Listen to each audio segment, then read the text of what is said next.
तारीख लिखने वालों ने हमेशा अफ्रीका को गुलामों, जंगलों और गोरों की कॉलोनियल दास्तान का मरकज बनाया है। मगर एक कहानी जो छुपा दी गई, वो है इस्लाम की वो रोशनी जो इस सरजमीन पर गुलामी से पहले पहुंच चुकी थी। ये है एक खोई हुई तारीख, एक ऐसी दास्तान जो बताती है कि इस्लाम अफ्रीका में यूरोप से पहले आया था।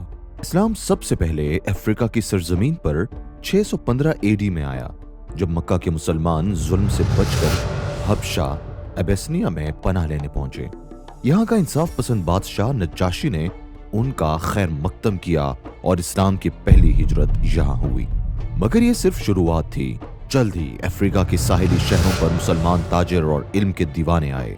ये लोग तलवार से नहीं, इल्म और तिजारत के जरिए इस्लाम का पैगाम लेकर आए। इस्लाम अफ्रीका की सिर्फ मजहबी तारीख नहीं, बल्कि इसकी सियासी और इल्मी तारीख का हिस्सा भी है।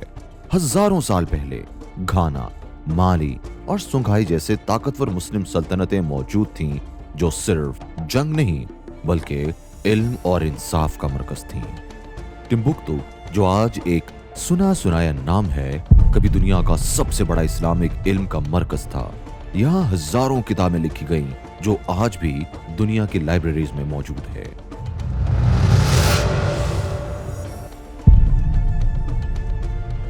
इस्लामिक ताजिरों ने अफ्रीका को सिर्फ एक मजहब नहीं, बल्कि एक नए इकोनॉमिक सिस्टम का हिस्सा बना दिया।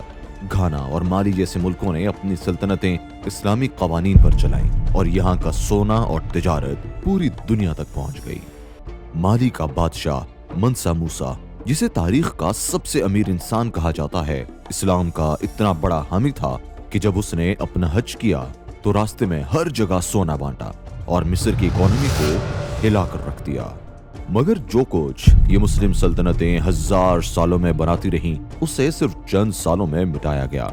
जब यूरोप के कॉलोनियल पावर्स आए तो सिर्फ जंगें नहीं हो रही थीं, बल्कि तारीख को मिटाया जा रहा था।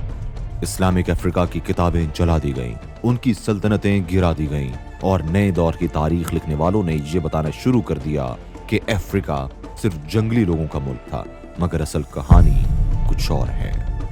आज भी अफ्रीका में लाखों मुसलमान मौजूद हैं, मगर उनको ये नहीं बताया जाता कि इस्लाम इस सरजमीन का कितना गहरा हिस्सा है।